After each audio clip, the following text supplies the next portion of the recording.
Salaamullahi calaykum waraxmatullaahi tacaala wabarakaatuhu daawadayaal waxaa ku soo dhawaataan warbixin ku saabsan ninka labaad ee dalka Jeenaha ugu hantida badan horaantiisna ahaan jira shaqaalo.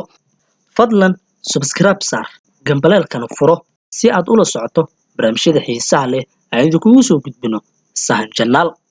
Waa kuma ninka labaad ee ugu hantida badan dalka Jeenaha ee shaqaale ahaan jiray.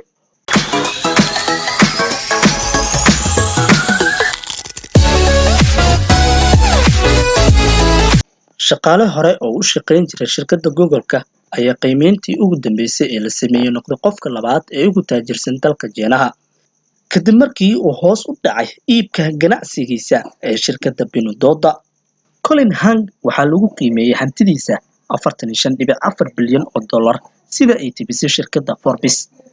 Axaddii isagoo ka horeeyay milkiilaha Alibaba ee Jack Ma kuna xigay milkiilaha Tencent ee Bonima.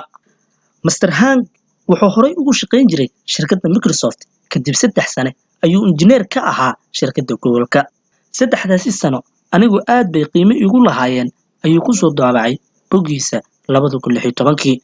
Mr. Hung wuxuu aasaasay shirkadda Pinduoduo sanadkii 2015. Shirkadduna waxa ay si gaar ah ugu soo caanbaxday dalka Jeenaha intii uu socday faafitaanka cudurka COVID-19 iyada oo amaradu ay ku soo kordhiyeen 50 milyan ilaa iyo ku dhawaad 65 milyan maalin kastaba.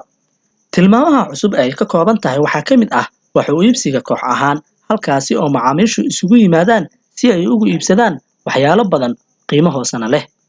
Macaamiisha ayaa sidoo kale ku ciyaara game goobta waxaana marmarka qaarkood lagu abaalmariyaa hadiyado lacag la'aan ah. Boggiisa internetka ayuu 2016 Mr. Hung waxa uu sheegay in qaar ka mid ah shaqaalihii hore ee Google-ka ay saameyn xun ku yeesheen iyagoo dhaqsaba u noqday maalqabeenno.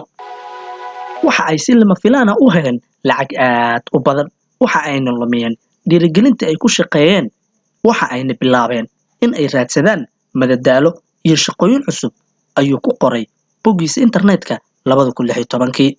Mr. Hung wuxuu weli hayaa waddo oo ku galo si uu ula qabsado bilyaneerka adduunka ugu taajirsan Jeff Bezos. Forbes hadda waxa ay ku qiyaasaysaa aasaasaha Amazon in uu haysto adduun lacageed gaarayo 162.2 bilyan oo dollar. Waa guntii iyo gabagabadii waxaan halkaasi ku soo afmeerayaa warbixintii ku saabsaneed ninka labaad ee dalka Jeenaha ugu hantida badan waxaana idinla socodsiinayay anigoo Cumar Ismaaciil Maxamuud Cumar Cajiib tan iyo kulanti dambe oo xiiso leh nabadgelyo.